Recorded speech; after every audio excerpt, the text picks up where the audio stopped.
Hi everybody. So a lot of people ask me how I got into writing in the first place.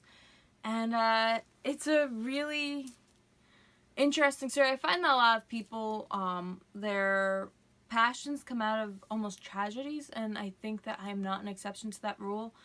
When I was 11 years old, I got really sore with all these aches and pains, and I was always very active. I always did gymnastics and danced and karate every day of the week. I had another activity that I was doing. And I just started getting really lethargic and just always my back and my shoulders hurt. My shoulders started to pop no matter what I did.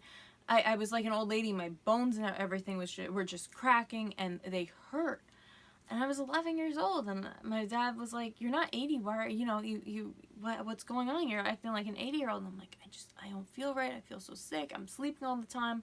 So went to a doctor, and she said, "Oh, it's just growing pains." Yeah. Went to another doctor. I heard, "Oh, your backpack's just too heavy. It's making your shoulders hurt." Went to another doctor. "Oh, well, it's just all in your head. There's nothing wrong with you. It's all in your head."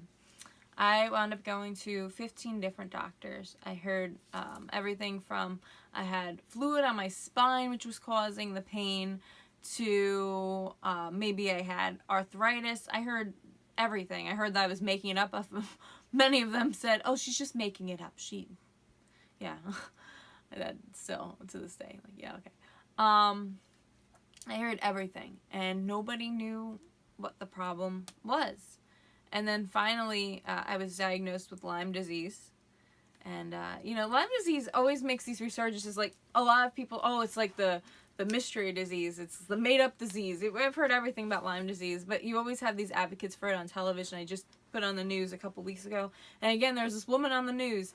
And nothing has changed. In the decades since I've had Lyme disease, nothing has changed. But she's like, "A lot of people think it's a made-up disease, but..." I'm like, really? People still, a decade later, it's really sad. But Lyme disease is very real, and I had it, and it was really taking all my energy and giving me a lot of pain a decade ago, and I got it. It's never cured, but I got it treated. And what happened was it left me with pretty chronic pain. I'm still in pain much of the time. They call it fibromyalgia, which is just a fancy term meaning she has pain, but we don't know where it's coming from. So I don't talk about it very often, but here's why this actually, I mean, it's a horrible thing, but it was a bit of a blessing because I wrote this as a story. I wrote about it for a magazine, my favorite magazine at the time, called Discovery Girls Magazine. And Discovery Girls actually published the article. And not only that, the editor of the magazine said to me that my story was one of the most well-written stories that she had ever received to her magazine. And that meant so much. And then, once the story was out, little girls my age back then were writing to me and saying how my story inspired them. And I thought, wow, if I can inspire these girls with just one little story, what else can my writing do? And that took me on a journey to continue writing and to do all this for my publishing company, to my doctorate in literature. It was a blessing in that it kept me writing. But even with all that, I still, and all that great stuff, there's a bad side too, and that is that I do live with pain every single day, and I'm always looking for something that can help the pain. I try to stay away from like Aleve and things like that. Painkillers. I had a bad experience when I was going through Lyme, where they put me on these Neurontin because I was having some neurological things too, and I got so sick from it, and I decided, wow, I'm never taking painkillers or anything like that. I just can't do it. I'll take the pain rather than their side effects, because I had really adverse side effects. So I don't do pills or anything like that. I look for more natural ways to heal. And one of those ways, which I have to say is working tremendously, is the Mysseuse. Okay? And now, with the Mysseuse, it's really cool. I'll show you how you hang this up in a minute. You put it on your wall, right?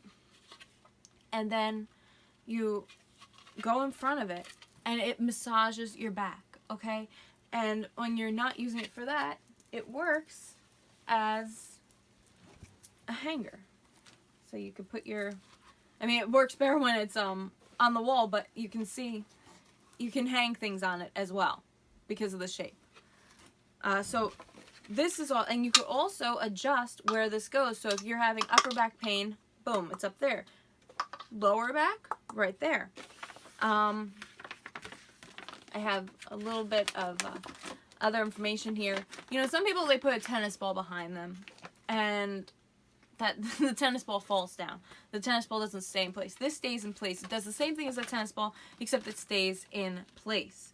You know, what else? It's gentle. It's inexpensive. Go to their website, Mysseuse.com. I'm going to leave that in the description. Check that out. You know, very, very affordable. There's controlled pressure because it only gives you as much pressure as you give it. And it's easy to mount it on the wall. It's just, you won't notice it either. So you hang this up. Picture that in, like, next to my bathroom, right? You see that? You hang that up. People think it's just a hanger, right? You can hang whatever you need on there. But in actuality, you know, sweet relief.